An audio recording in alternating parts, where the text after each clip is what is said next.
안녕하세요. 부동산 쿨TV의 이걸록입니다. 방문해 주셔서 감사합니다. 네, 오늘은 하남 지역 분석을 해보겠습니다. 우선 지금 6.17 대책으로 인해서 심리적으로 불안한 상태도 많이 일어났고, 과연 어떤 기준을 가지고 투자를 해야 되는지 궁금하실 수 있는데요. 사실 6.17 대책과 무관하게 2020년도 하반기에 틈새 시장, 하남 좀 주목하셔야 됩니다. 그 이유를 설명드리고 틈새, 매도 매수 타이밍까지 확인해보는 시간 가지도록 하겠습니다. 자, 우선 결론부터 말씀을 드리면요, 서울의 서쪽에는 광명이 있다면 서울의 동쪽에는 하남이 있습니다. 우선 서울을 중심으로 좌광명, 우하남이 있는 거죠. 앞으로 이 두 개의 입지 가치는 훨씬 더 많이 올라갈 걸로 예상이 돼요. 근데 특히 하남은 못 믿으시겠지만, 지금도 믿지 못하시겠지만, 아직까지 저평가된 지역들이 충분히 있고 지금 현재 가치 상승은 진행 중에 있습니다. 우선 하남이 올라갈 수밖에 없는 세 가지 이유를 큰 틀에서 말씀드리도록 하겠습니다. 자, 첫 번째는 지역 가치를 공공에서 만들어주고 있습니다. 씨 뿌리기를 한 거예요. 그게 뭐냐? 일단 택지를 조성을 공공에서 해주고 거기에 신축이 올라갈 수 있는 기반을 마련해 줬다는 겁니다. 그게 첫 번째고요. 두 번째는 해가 거듭할수록 강남권에 접근하기 쉬운 교통들이 계속 늘어나고 개선되고 있다는 겁니다. 교산 신도시를 연결하기 위한 교통이 강남의 접근성을 개선시키면서 더 하남의 가치를 올릴 수 있는 기회를 주었습니다.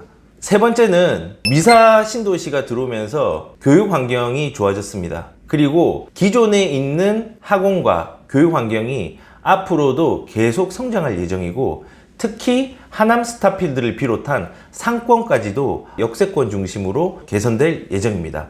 이 세 가지가 하남의 가치를 큰 틀에서 견인하고 있고, 하남의 입지 가치에 좋은 밑거름이 될 것으로 예상이 됩니다. 자, 그렇다면 제가 입지 가치가 상승할 수밖에 없는 이유를 세 가지로 큰 틀에서 요약을 했는데, 지금 세부적으로 한번 그 동력들을 알아보는 시간 가지도록 하겠습니다. 첫 번째는 지역의 가치를 공공에서 만들어주고 있습니다. 제가 이제 이렇게 말씀을 드렸는데, 공공에서 택지를 조성을 많이 해줬어요. 그래서 하남 생활권에 영향을 미치는 신축들이 굉장히 많이 들어오는데 약 14만 세대입니다. 어디를 범위로 정했냐면, 이 미사강변, 교산신도시, 가밀지구, 송파의 거유마천, 위례신도시. 위례신도시도 하남하고 송파랑 이렇게 구분이 되었죠. 이렇게 연결이 되는데, 비록 송파와 하남 행정구역이 다르지만은 서로 지역 간에 시너지 효과를 낼 수 있는 지역이라고 말을 드릴 수 있습니다. 특히 하남 같은 경우는 이 미사지구에 들어오는 게 약 3만 8천 세대, 교산 신도시에 들어오는 게 3만 2천 세대, 가밀지구에 들어오는 게 약 1만 4천 세대, 거여마천에 들어오는 게 1만 3천 세대, 그 다음 위례 신도시에 3만 9천 세대, 이런 식으로 약 14만 세대가 신축으로 구성이 되는데, 제 나름대로 정리를 한 게, 생활권이 이 송파에 붙어 있는 요 제1생활권, 가밀, 거여마천, 위례가 하나의 연계된 도시로서 하남에 영향을 미칠 것 같고요. 두 번째 제2권역권이 미사랑 교산신도시, 그리고 이 구축이 구성되어 있는 신장동, 덕푼동, 풍산동, 요렇게까지가 하나의 도시로 연결이 될 것 같아요. 그 외에 지금 뭐 하남에 개발 사업도 있잖아요. 뭐 현안 1지구라든지 풍산지구라든지 이런 거 있는데, 그런 거 빼고라도 14만 세대가 들어옵니다. 이게 왜 중요하냐? 강남하고 가까워요. 그 강남은 일자리예요. 그 일자리와 가장 인접한 좋은 입지에 신축이 들어오는 거예요. 신축이 100세대, 1000세대가 들어오는 게 아니라 14만 세대가 직접적으로 강남 일자리에 영향을 미칠 수 있는 주거권으로 구성이 된다는 거죠. 뭐 여기에 대한 가격 변화는 제가 가격이 오릅니다 라는 것보다 여러분의 판단에 맡기겠습니다. 분명히 오를 수 있는 소지는 다분히 있다는 겁니다. 두 번째 하남의 성장 동력을 보면요, 향후 8년간 교통이 계속 개선되고 있다는 거고요. 그 개선되는 것이 하남의 가치를 올리고 있다는 겁니다. 우선적으로 강남권 접근이 용이해집니다. 원래는 교산신도시가 강남과의 접근성이 너무 안 좋은 3호선 연장선을 계획을 했어요. 보시면 오금역하고 연결을 하려고 했는데 5월 21일이죠. 국토부에서 광역교통 대책을 발표를 했어요. 노선을 세 가지 안을 들고 왔죠. 교산신도시에서 오금역으로 연결되면 강남하고 접근성이 좀 불편해진다. 그러면은 어떤 걸 할까 고민해보자 한 게 첫 번째 고민이 이거죠. 5호선과 9호선이 연결되는 올림픽공원으로 연결할 것인가, 아니면은 8호선과 9호선이 연결되는 석촌역하고 연결할 것인가. 세 번째는 아니다, 바로 잠실역 2호선 8호선이 연결되는 잠실역과 연결할 것인가. 요거에 대한 고민을 한 거죠. 그런데 이제 이게 어떻게 됐던 간에 광역교통대책에서 발표한 내용이 아직 확정이 되진 않았지만은 이 세 개가 차이는 있지만은 가치 상승에는 원동력이 되는 거는 기정사실이 되었다고 얘기를 할 수 있습니다. 왜냐? 강남의 접근이 원래는 40분 걸리는 게 이제 20분으로 줄어들 수 있는 여지가 생겼거든요. 정부에서 어떤 얘기를 했냐면 예비 타당성 조사라고 해서 사업성 분석을 합니다. BC 분석이라고 하죠. 그게 1이 넘어가면은 사업성이 있다라고 판단을 하는데 요거를 그냥 예타 없이 하겠다는 거죠. 이 예타라는 거는 사업이 공공기관에서 1000억 이상이 넘어가 버리면은 사업성 분석을 해야 되는데 이거를 제외시킨 겁니다. 그래서 1조 5400이라는 돈을 투입을 한다는 정확한 숫자가 나왔고 2021년에 도시철도망 구축 계획을 수립을 해서 2023년에 착공, 2028년에 준공을 하겠다는 계획을 발표를 했습니다. 결국은 정책적 의지와 교산 신도시의 교통 개선이 필수적으로 이번 정책에 작용이 되기 때문에 단순하게 교산 신도시만 좋아지는 게 아니라 하남의 남부 지역 쪽 일부에 큰 영향을 미친다는 거죠. 그리고 두 번째, 진행 중인 전철도 괜찮습니다. 어디냐? 5호선이죠. 5호선 같은 경우는 상일동역이 종착역이었는데 지금 하남 검단산역까지 연결이 됩니다. 뭐 지금 시작하는 게 아니라 1단계로 개통 예정인 게 8월 8일, 한 달 조금 넘게 남았는데 여기가 1단계로 개통이 된다는 겁니다. 단계적으로 개통될 때마다 하남의 가치는 더 올라갈 것으로 예상이 됩니다. 그리고 장기적인 노선 계획도 있습니다. 바로 9호선이죠. 우선 9호선은 3단계로 마쳤습니다. 중앙보훈역이 3단계로 마쳤고 그 다음에 4단계가 샘터공원역까지 연결될 예정인데 이미 2020년 4월 13일 날 4단계에 대한 기본계획이 승인이 되었고 요게 이제 마무리 단계까지 가면은 5단계 사업인 강일역, 미사역까지도 가시화될 수 있는 것이 확실해 보입니다. 뭐 교통이 강릉권에 연결이 된다 그러면은 이게 호재가 아니겠죠. 하지만은 하남의 북쪽, 그 다음에 남쪽, 중간 지역 모두가 유기적으로 서울의 접근성, 강남의 접근성이 좋아지기 때문에 가격이 안 오를 이유가 없습니다. 즉 교통의 호재, 가격의 상승 요인 충분히 명분이 있다고 생각합니다.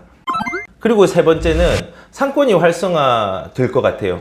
기존에 있는 큰 상권뿐만 아니라 역세권 중심으로 상권이 개선이 되고 더불어서 학원가의 성장도 좋은 가격의 상승 원동력이 될 수 있을 것으로 예상이 됩니다. 일단은 상가는 여러분이 잘 아시는 스타필드, 이거는 동네 상권이 아니라 서울과 대부분의 경기도 지역까지도 영향을 미치는 상권입니다. 뿐만 아니라 작년에 코스트코도 이제 하남에 들어왔습니다. 더불어서 학원가가 중요한 가격의 원동력이 될 수 있을 것 같아요.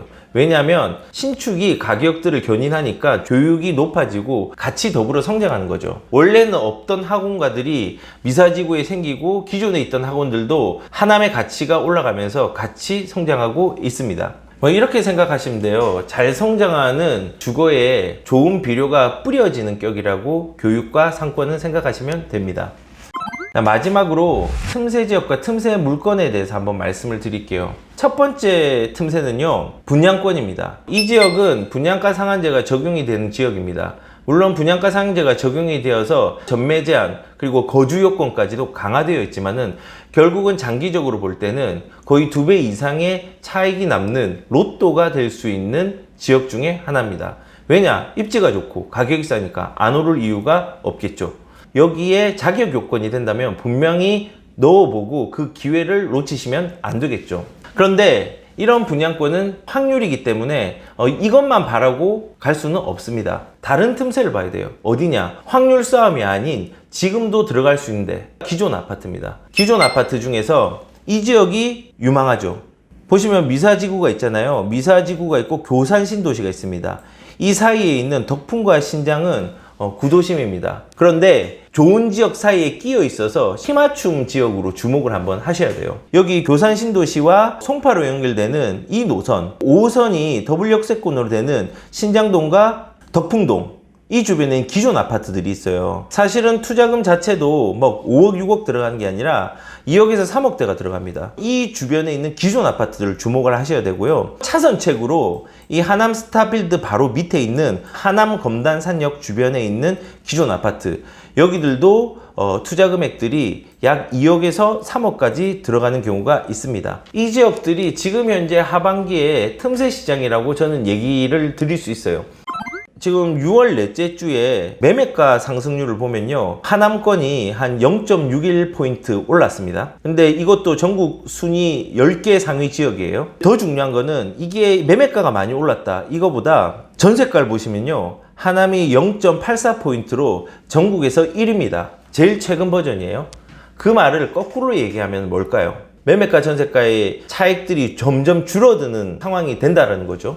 이 하남의 좁아지는 매매와 전세가의 가격들을 주목하셔서 이 기존 아파트들 들어가시는 것도 나쁘지 않아요.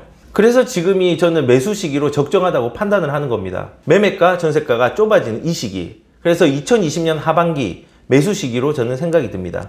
그렇다면 매도 시기는 어떻게 해야 되느냐? 2023년 이후부터 교산신도시가 입주하기 전까지 중단기적으로 우선은 1차적으로 보셔야 되고요. 2차적으로는 교산신도시가 안정화될 때를 장기적으로 보는 방법, 두 가지가 있습니다. 첫 번째, 중단기적으로 봐야 되는 이유가 강동구의 공급 물량이 2022년부터 줄어들어요. 그리고 2023년부터는 하남시의 입주 물량이 줄어들어요. 그리고 마지막으로 미분양도 다 소진된 상태예요. 결국은 공급이 감소하는 시기가 가격이 올라가는 시기랑 맞물릴 수 있다는 거죠. 그래서 중단기적으로는 2023년부터 공급이 많아지는 교산신도시까지가 매도 타이밍을 잡을 수 있는 기회가 되고요. 장기적으로는 공급이 폭탄이 일어나는 교산신도시, 그 부분들이 안정화됐을 때 매도 타이밍이 또 생길 수 있다는 거죠. 이 개념을 가지고 기존 아파트들 틈새를 활용하셨으면 좋겠습니다. 그리고 매도 타이밍, 매수 타이밍에 대한 얘기를 했는데, 모든 거를 교산신도시를 맛보고 뭐 지하철이 완성되는 걸 맛볼 필요는 없어요. 행정 단계가 차곡차곡 진행될 때마다 계단 형식으로 가격들은 상승할 수 있는 여지가 충분히 있으니, 그 타이밍에 내가 적정한 환경에서 매도를 할 것인가를 고민하고 단계별로 매도 계획을 세우시는 게 바람직합니다. 마지막으로 제가 요약을 하겠습니다. 첫 번째, 하남은 주거, 교통, 상권, 교육이 5년 이상 진행되고 호재로 작용한다. 그게 첫 번째고요. 두 번째는 신축 지역에 낀 틈새 지역이 있다. 6억 이하의 저평가된 물건이 있으면 주목하는 게 좋다. 그리고 세 번째, 수익률을 내는 투자 시기는 이번 하반기다. 왜냐? 전세가는 매매가보다 지금 현재 상승 속도가 빠르기 때문에 투자금이 적게 드는 시장이 될 수 있기 때문입니다. 그래서 이러한 세 가지를 좀 주목하셔서 하남에 접근하셨으면 좋겠습니다. 네, 오늘은 여기까지 하겠습니다. 시청해 주셔서 감사합니다.